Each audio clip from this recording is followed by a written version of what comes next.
Hi, and welcome to the Eczema Podcast, where you'll learn tips, products, and natural eczema remedies from Abby, registered holistic nutritionist and founder of eczemaconquerors.com. Stay tuned as she invites experts in the field. Here's your host of the Eczema Podcast, Abby. I know that we're not going to be able to touch upon every single way that we treat different issues in the body and, depending what you see on the stool test. But, maybe we can do a deep dive into one or two different case studies into, some issues that you see. So, for example, H. pylori, or even like parasites, other issues that you might come across. Let's do a deep dive. And what are some major issues that you see and how do you treat them? Okay, that's a good question.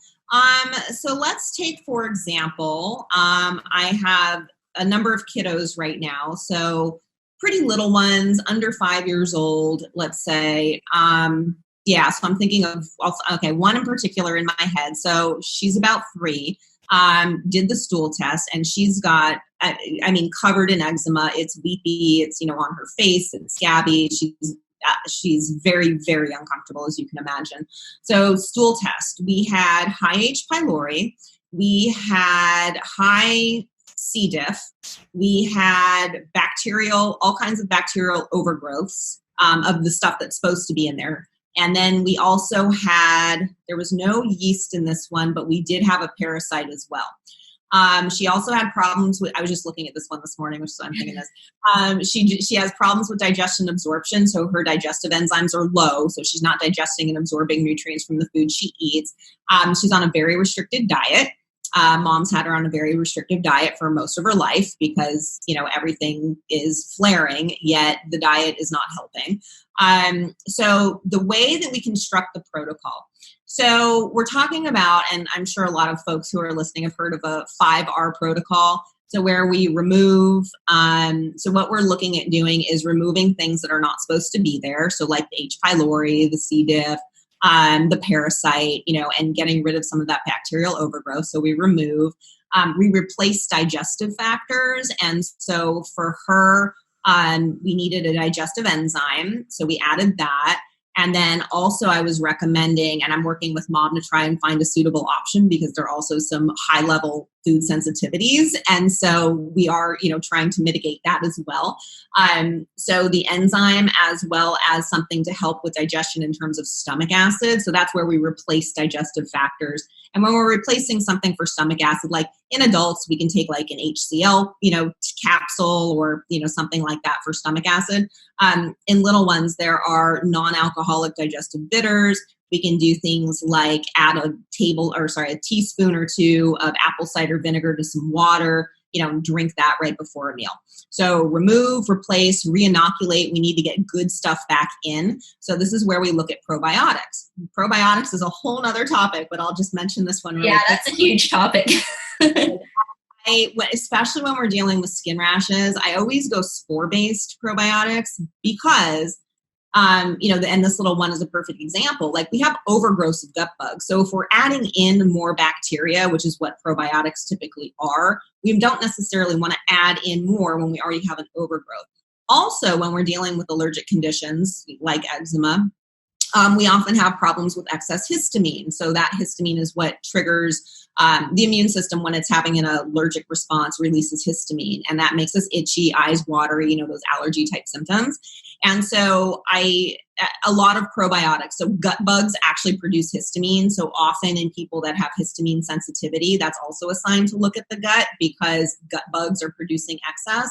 And then some probiotics produce histamine. So we don't want to take those in either. So I stick with a spore-based probiotic. Depending on the test results, if there are low levels of good bugs, we might add a prebiotic supplement. So prebiotics feed our good gut bugs. If levels are just high of all of the gut bugs, we don't necessarily want, it depends what's going on with people, but if they're low, I'll recommend a prebiotic supplement sometimes. If they're not low, then, prebiotic foods. So, your complex carbohydrates and, fibrous type foods. So that was re-inoculate. And then we repair the gut lining. So this is where we seal up leaky gut. There are all kinds of products out there to help with this. This is where, if you Google leaky gut, it's like, oh, take glutamine. I actually don't recommend glutamine and don't particularly like it. I'm a little bit biased because I'm sensitive to it. It makes me feel not well. So if somebody leans towards insomnia or anxiety or problems sleeping or what have you, glutamine can be an excitatory amino acid. It's converted into glutamate in the body, which is an excitatory neurotransmitter. And so some people aren't able to break it down very well into the inhibitory transmitter. And so if you're one of those people, glutamine might be problematic. So there are different types of supplements, different types of foods that are, help with that mucus lining of the gut. So that's the repair phase. And then rebalance is stress management. And, it's interesting, we don't think of kids, especially little ones, as having, stress. Of course, they don't really have financial stress or relationship stress, but they can feel the stress from parents. And so stress management is also an important part of that protocol. And so then also, it gets a little more complicated. So we look at all these different pieces, and these are all things that we can gather that information of what to do from the comprehensive digestive stool test. And then when we have something like H. pylori, C. diff, parasites, and bacterial overgrowth, I tend to stage protocols. So we do it in stages. And again, it depends. Everybody's a little bit different. But, maybe we'll work on the H. pylori first for a little bit. And then, for a couple months. And then after that, we work on the parasite for a couple months. And then we go to the bacteria. So sometimes it's better to address things individually than trying to tackle it all together. It's if you do too much, then, nothing seems to work. So it works better. I find more often it works better to address the things individually and, one at a time, which of course takes time, but this is not an overnight process. So. Yeah, definitely. And, it's like peeling the layers of an onion is what I've been told when I was healing my skin as well, was that it's a long process. It can be uncomfortable sometimes because, each layer takes so much time to peel. But, it's, we're slowly peeling back the root causes. And so that's what's important and that's what's helpful. So I want to talk about the probiotics. I have had a whole entire show dedicated to it in the past. So if anyone wants to check it out, you can check out my whole episode on probiotics.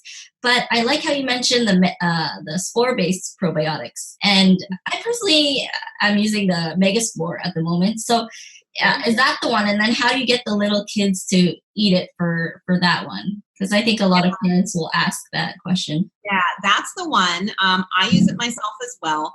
So, and one of the other reasons why I love Megaspore is that it can be used at any age. So if somebody is less than 2, so the full dose of Megaspore is 2 capsules a day.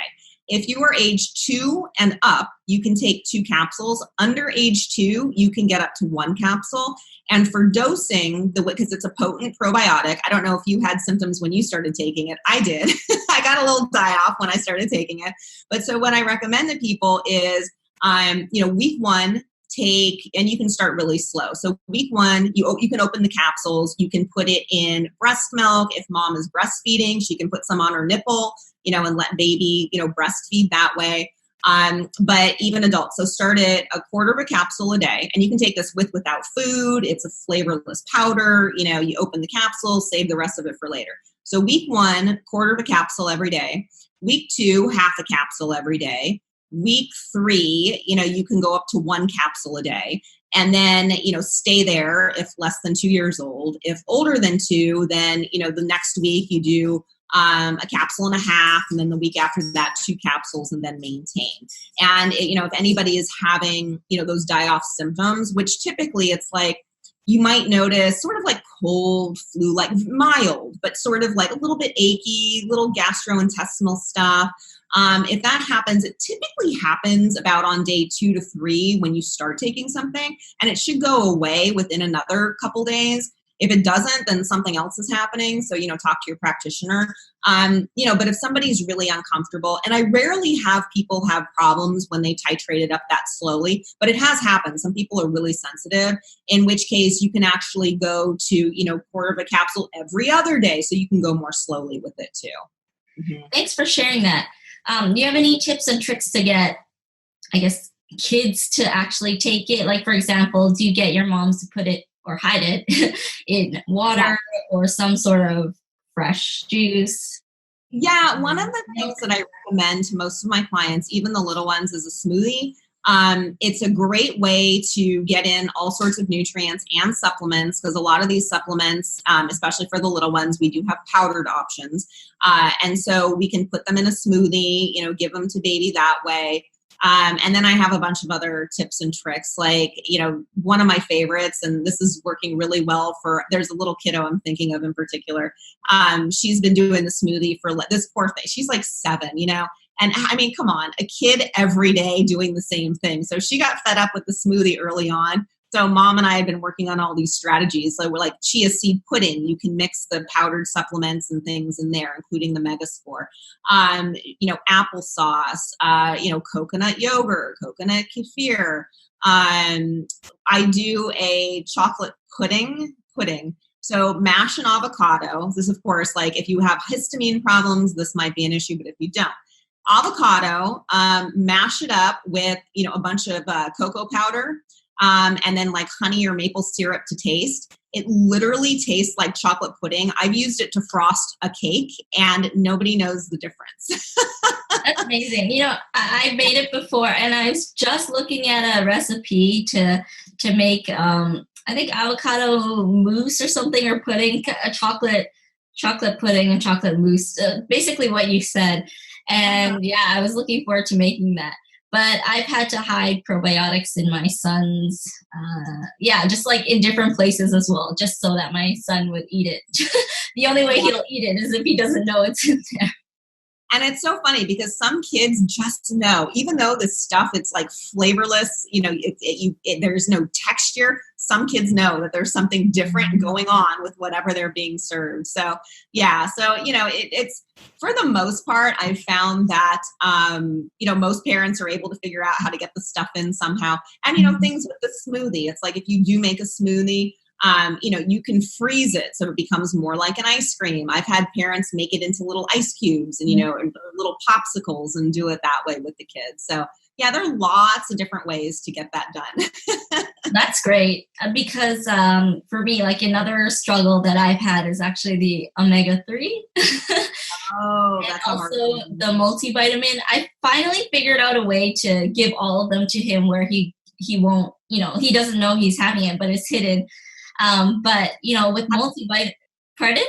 How do you hide it? What do you do? Oh, I just put it in like his drink, like either like you mentioned, like coconut water or like milk. I just hide it in a liquid because he stopped taking smoothies. He won't take smoothies anymore.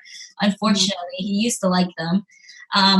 But with the multivitamin, originally we tried like the chewables. He no longer likes the chewables. We tried like, there was another one. Yeah, I think there was another, powder. He didn't like the powder at all, the taste of it. So I switched to another liquid. So I've tried like pretty much all of them, but now we found a liquid that he likes, and he doesn't know he likes it, but he likes the flavor of it. Yeah. The omegas are hard. I usually, depending on the kid, like as long as they're 2 years and up, I really like cod liver oil. That's my omega recommendation.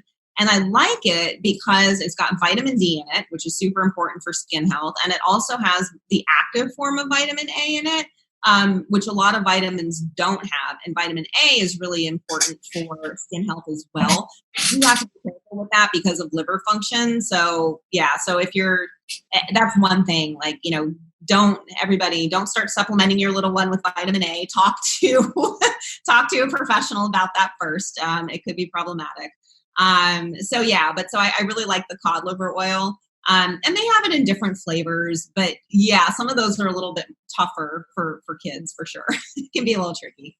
Yeah. So for the moms who are listening, who are wondering, the moms or dads who are listening and wondering, so what happens if they do supplement with too much vitamin A or, cod liver oil, and their child, does have issues with the liver? What can happen for them? It's just something like definitely something to talk to a physician about. Yeah, it's just overload of the liver. The active form of vitamin A can be a little bit toxic. So you can end up with some liver detoxification issues. Yeah. Yeah. Thank you. And okay, let's go into one last case study, and then one last case study for people to hear more about, what issues they might come across and maybe how it could be treated as well. Okay. How about, so there's a mom I think about a lot. So it was a mom that I had been working with and her baby who was exclusively breastfed. And she started she had a lot of skin issues, gut issues. She had a lot going on. So she was actually working with a practitioner already. That practitioner didn't work with kids. So she found me and so, hired me to work with her baby. So we did the stool test on the baby, and there were actually some similarities between mom's stool test and baby's. I do see that sometimes, especially when a baby is breastfed, but again, not always. Sometimes there's no similarities, sometimes there are. So this one, there were some similarities. And so mom was on what I thought was a pretty aggressive protocol from another practitioner. And I was looking at it and I asked, I just asked mom, I said, and she knows you're breastfeeding, right? She said, oh yes. I said, okay. So I was thinking like, wow, this is a lot to be on for somebody that's breastfeeding. So what we did, instead of putting the little one on certain supplements, because mom was on this protocol, we waited to see what would happen because some of the stuff can go through the breast milk. So sure enough, as mom was taking some of her supplements, baby started to have some die-off symptoms. And so we were watching that. And so as mom went on her protocol, we watched what was happening in the little one and then tailored our interventions for him based on what was happening. So we actually held off on adding an antimicrobial for him to resolve some of those imbalances until he started to wean from her. And so, and then he did get improvements as well. So it was really interesting to see how mom and baby are connected. So I think that is an important consideration too for, anybody listening that is nursing. And, I often find that, in the little ones that do have, eczema, that are struggling with skin rashes, pretty much most of the time, at least the people that I see, mom has also had her own health issues. And, moms, it's really important, dads too, and we always say like, when we're traveling, put on your oxygen mask first. Like it really is important. And I know, our little ones are the priority. We put our needs second, but we've got to focus on, your health as well. That's really important for making sure that baby is healthy too. I just want to add on to what you mentioned about how mom is tied to the baby, because for myself, what happened was that while I was nursing, I had to take antibiotics, and I had tried the natural treatments, but it didn't work. So I had to take antibiotics. And when I did, what happened was that it flared me up, but it also flared my son up. And he had like a rash over his forehead, and I was just flaring all over the place. And so, there definitely is that connection, and it's pretty strong. But I was going to ask you something about, I remember now, about when moms are breastfeeding. I think some viewers might ask this, but so if moms are breastfeeding and their child has skin rashes, do you usually recommend both of them to do a stool test or just one of them to do a stool test? Ideally, it would be great for both of them to do a stool test. If resources are limited and they can't, it depends on the situation. Sometimes, and it depends how old the child is. If the child is 6 months or older, starting to eat solids and, sort of transitioning that way, I'll recommend it for the little one. If the little one is less than 6 months old, we might start with mom. But then again, it really varies. It just depends on, how much is going on with mom, how much is going on with the baby. But kind of in a general sense, I would say 6 months is that cutoff, where we focus on baby, and then, younger, 6 months or younger, it's kind of like, there's a little gray area as to which way to go. Isn't it crazy how so much of the baby's health is tied to the mom's health as well? And Absolutely. Yeah, it's just crazy how, you can just treat the baby by treating the mom. And, I really like what you pointed out about how it's not just a food issue. Because a lot of times I'm in a lot of mom groups, and, when someone mentions that them or their child has the eczema, a lot of them, like, the first thing they'll say is, just cut out the foods, which is true. Just cutting out the foods will help. But, it's also great to get to the root issue, like you mentioned, about doing the testing. And a lot of people, they're not interested in going into doing testing because, well, it's a lot of work and it's costly. It takes more time. Whereas if you just cut out a food temporarily, it can help, which is true. So, I just like what you mentioned about how, reaching the root cause is important. It is, and sometimes too, sometimes it is a matter of, taking out gluten and and everything's okay. Those, I don't see those people because they're okay, so they don't come to me. But, it's very possible that it's some of these, it's more simple interventions. They work for a lot of people. They really do. So, we do always start with diet. We always start with, what's most obvious and, address those things. And if that doesn't work, but that's where people get stuck. It's like, give it a try. And when we're talking about an elimination diet, so, rather than doing the food sensitivity testing, try an elimination diet. But the thing with an elimination diet, like, it should really only be 21 days, maybe 30 days.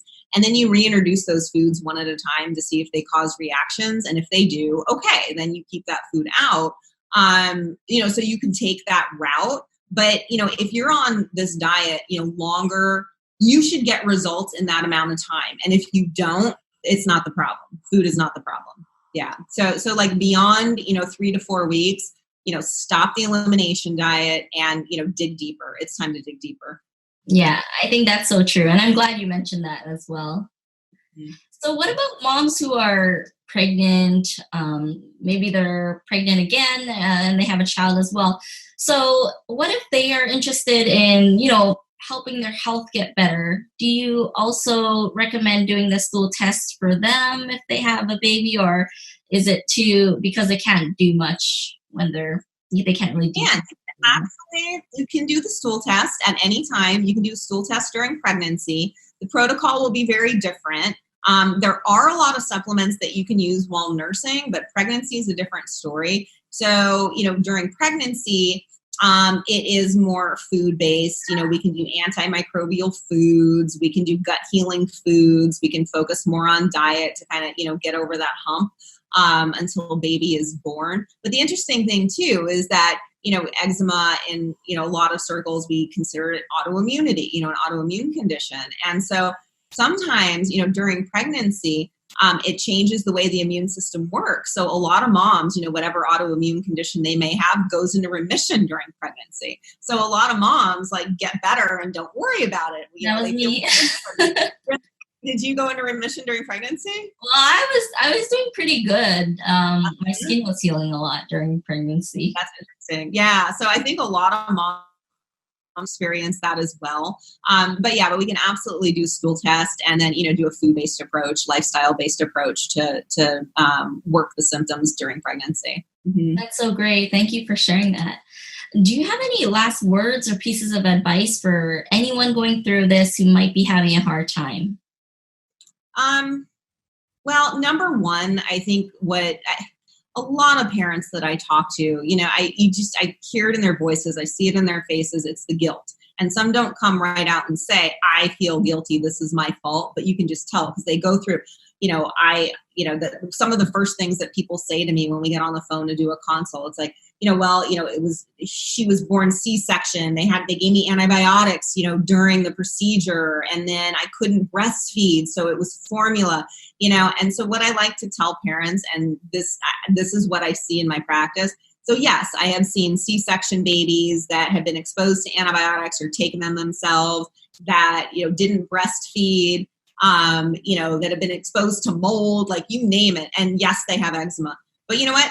a lot of babies have gone through all of that and they don't have eczema. And then I would say also, I see just as many babies with eczema that were born vaginally, that have never touched gluten or dairy, that have, everything is clean, mom is gluten-free, breastfed forever, like all of this stuff, they have eczema too. So, so mom, dad, parents, it's not your fault that this is happening. So that's number one. The other thing that I think is important that I like to let people know, I think there's a lot of guilt around, having to use a topical steroid or, a Benadryl to help baby sleep or, 2 years and up to help a child sleep or something like that. And, we don't want to use these things long term. That's when they become problematic. But, using a steroid cream to manage symptoms, to get some relief, like if they're used as prescribed by your doctor, which is typically it's supposed to be short term, to manage a flare, it can really help get over the hump. I do recommend still, looking for and addressing root cause of the problem, checking out the gut. But, if you have to, I had a client say this to me, and I steal it from him all the time because I think it's brilliant. He said something once to me. It was an adult male that I work with that has eczema. And he was just saying that, things were really bad. I had to break the glass. I had to use the steroid. I was like, break the glass? He's like, yeah, break the glass in case of an emergency. So that's what I tell people. Like, those things are there for a reason. If you have to break the glass in case of an emergency, don't feel bad about it. Like, you don't have to suffer through the symptoms. Your baby doesn't have to suffer through the symptoms. Like, we can help keep them comfortable and we can be comfortable while we're working to address the root cause. Yeah, that's so great. Thank you for sharing about that. Especially mom guilt and mom stress is so real. And I've shared this before, but parents receive having eczema in your child is the number one condition that causes the most stress in parents after cancer. And that's what the studies have shown, that causes more stress than diabetes, than deafness, than other issues. So it's really interesting. And it's because you can see it on the skin as well. And it's just, it's tough for parents. Mm-hmm. Yeah, absolutely. Absolutely. Yeah. Well, thank you so much for being on the show today. I really appreciate it. And you gave a lot of great information. So thank you so much. And Jennifer, if people want to come see you or they're interested in, checking out more of your, more of your information, where can they find you? So my website, so it's jennifercarynbrand.com. So it's all together. So Caryn is actually spelled Caryn, but if you type it in as Karen, that'll get to me also. So jennifercarynbrand.com. I had to take care of that just in case, Yeah. And I'm on Instagram as Jennifer Caryn Brand. So that's the Caryn with the C, Caryn. And I have all kinds, I have a lot of free resources on my website. I am a big nerd when it comes to research and writing and, putting resources together. So there's lots of stuff there. So I'd encourage people to go, check it out and see if anything there might be helpful. And I'm available for folks to answer any questions anybody might have. So are you available worldwide or only available in certain states? I work virtually, and so I'm available anywhere. I actually have some clients in Australia. I have a client in the UK. I've had clients in Canada. I'm based in Los Angeles, if anybody needs to know. But I do work 100% virtually from my home office. So I see people, via video consult. Mm-hmm. That's great. That's great. I've heard that in some areas, like there's limitations on where certain people can get tested. So that's why I wasn't sure if you were limited to certain areas. So with the testing, with functional testing, there are a few states where it's really challenging and you kind of can't get it there. New York is one of those states. So there are a few states that's really challenging in that respect. But for the most part, it's pretty open for the testing in other states. In other countries, there are similar types of stool tests, comprehensive digestive stool test. I found a great one in Australia. A client I was working with there, we worked together to help her find something comparable to the GI map, and she did, and it's fantastic. So I recommend that now to the clients that I have in Australia. And something else that's interesting, with everything that's going on right now in the world and, current global concerns, state regulations have been changing for telemedicine. As a clinical nutritionist, I'm not a physician, so those things don't necessarily apply to me the way that they do to physicians. But it is an interesting time right now. So certain states, their regulations and legislation is changing to allow for more telemedicine in different states. That's great. Thank you so much for sharing that. I really appreciate you for coming on the show today and for sharing all of your information and the knowledge that you have. And I'm sure a lot of people will find the information very eye-opening and new to them as well. So thank you so much, Jennifer, for being on the show today. Thank you so much for having me. It was great to be here. And I do hope that some people find some pearls of wisdom in here that they can use to help improve how they feel, how their little one feels. And again, I encourage everybody, feel free to reach out. Let me know if you have questions, and I'll do what I can to give you some guidance. Awesome. Oh, and I forgot to ask, but how old do you treat children up to? I see people of all ages, so I see adults as well. Okay, so you do work with all ages. Okay. Yeah, so really pretty much runs the gamut. The majority of my client base is children, but I do see adults as well. Oh, that's great to hear. Thank you for sharing that. Thank you. Thanks for listening to the Eczema Podcast. And stay tuned for our next episode. If you like what you just heard, we hope you'll pass it along to your friends. Visit eczema-conquerors.com for more articles and tips. Thanks for listening.